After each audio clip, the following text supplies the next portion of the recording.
Memahami cakupan industri sistem perpipaan diperlukan untuk mengetahui seberapa luas sistem perpipaan tersebut digunakan di dalam industri.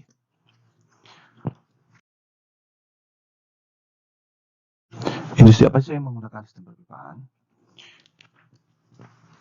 Boleh dikata hampir semua jenis industri, mulai dari oil and gas, petrochemical, sampai dengan industri food and beverage, itu juga semua akan menggunakan sistem perpipaan.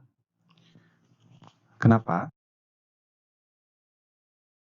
Selama transportasi fluida bertekanan diperlukan dalam sebuah industri, maka sistem perpipaan akan menjadi sebuah solusi yang dapat digunakan untuk memindahkan fluida dari titik satu ke titik yang lain.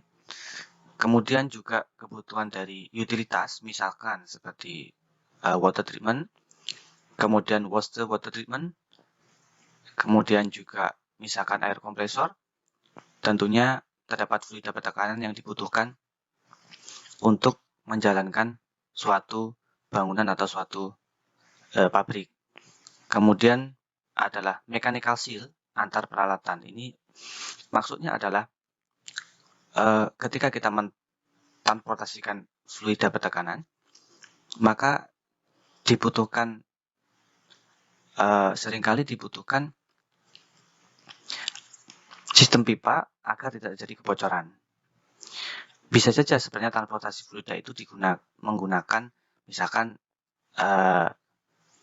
paket, ya kan, seperti timba, ya kan. Nah, cuman hal ini tentunya akan sangat rawan terhadap kebocoran, sehingga sistem perpipaan juga merupakan solusi agar transportasi fluida bertekanan itu berjalan dengan bagus. Nah, kemudian adalah terdapat peralatan yang perlu saling terhubung. Itulah alasan kenapa sistem perpipaan dibutuhkan.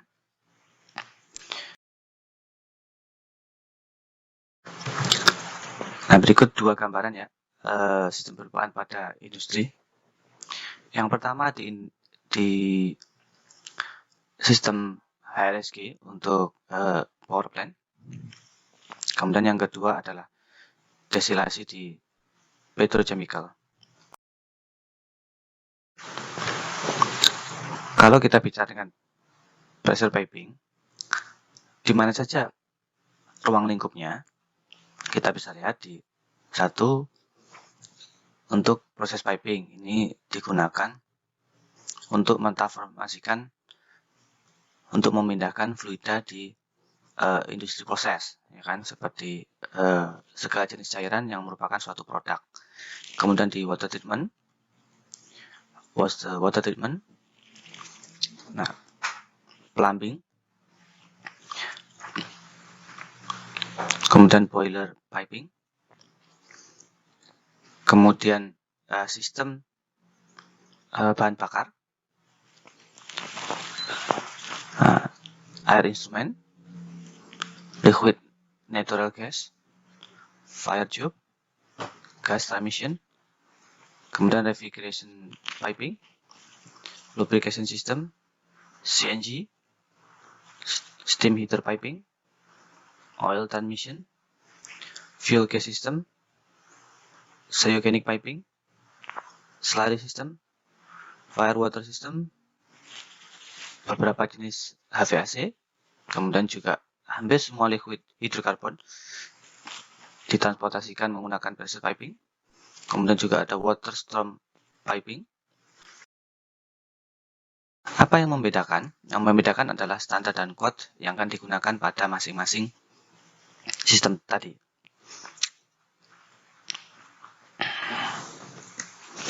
Nah, ini contohnya di beberapa industri penggunaan dari oil and gas, petrochemical, power plant, dan agro-processing. Masing-masing kode dan standar akan berbicara mengenai bagaimana desain, bagaimana inspeksi, bagaimana juga perawatan terhadap pressure piping.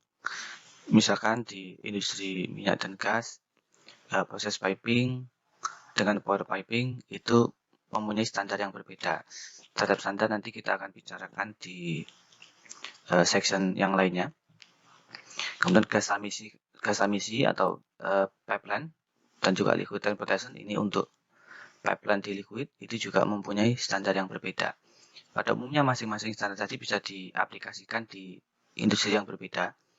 Hanya beberapa industri tertentu, misalkan seperti reaktor nuklir mempunyai standar khusus yang harus diperhatikan dalam mendesain pressure piping.